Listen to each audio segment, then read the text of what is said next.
Start అయినా రాజకీయాల గురించి ప్రస్తావించడం అనేది చాలా సంవత్సరాల తర్వాత మళ్ళీ ఇదిగో ఇప్పుడే జరుగుతుంది.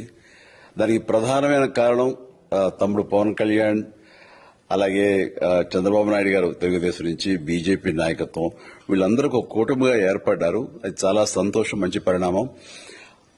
ఈ సందర్భంగా మరీ ముఖ్యంగా ఈ రోజున నేను ఇట్లాగా మాట్లాడడానికి ప్రధానమైన కారణం నా మిత్రుడు, చిరకాల మిత్రుడు సీఎం రమేష్, అట్లాగే పంచగల్ రమేష్ రాజకీయంగా అరంగేట్రం చేసింది నా బ్లెస్సింగ్స్ తోటి.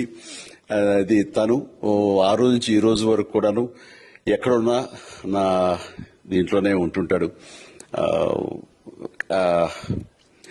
అలాంటి పంచగల్ రమేష్ అండ్ సీఎం రమేష్ గారు వీళ్ళు నాకు కావలసిన వాళ్ళు ఇద్దరు కూడాను అనకాపల్లి కాన్స్టిట్యున్సీలో ఎంపీ క్యాండిడేట్ గా, అలాగే పెందుర్తి ఎమ్మెల్యే క్యాండిడేట్ గా వీరు నిలబడటం అన్నది నాకు చాలా సంతోషంగా ఉంది. ఎందుకంటే ఇద్దరు చాలా మంచి వాళ్లే కాకుండా సమర్థవంతులు.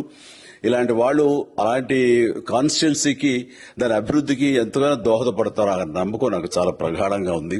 ముఖ్యంగా సీఎం రమేష్ గారికి కేంద్రంతో ఉన్నటువంటి సంబంధాలు, అనుబంధం ఇది మరీ మరీ ప్రత్యేకం. నాకు అది ఎప్పటి నుంచో తెలుసు.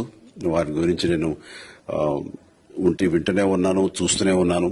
అండ్ ముఖ్యంగా ఆ కాన్స్టిట్యున్సీ, అనకాపల్లి కాన్స్టిట్యున్సీ అభివృద్ధికి ఈయన పరిచయాలు, కేంద్రంతో ఈయనకున్న సత్సంబంధాలు ఎంతో ఉపయోగపడతాయి. తద్వారా రమేష్ అలాగే మిగతా ఎమ్మెల్యేలు అందరూ కూడా ఎవరైతే అభివృద్ధి చేయాలి ఆయా ఎమ్మెల్యే నియోజకవర్గాలు అనుకున్నారో అవన్నీ కూడా సజావుగా సాగిపోతాయంటానికి దాని వెనకాల సీఎం గారి కృషి డెఫినెట్ గా ఉంటుందంటే ఎలాంటి సందేహం లేదు.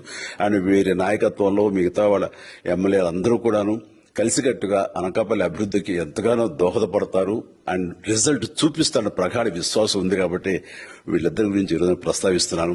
మీ అందరి ఆశీస్సులు వీళ్ళకి ఉంటాయని ప్రగాఢంగా నమ్ముతూ సెలవు తీసుకుంటాను. ప్లీజ్ వారిని గెలిపించండి.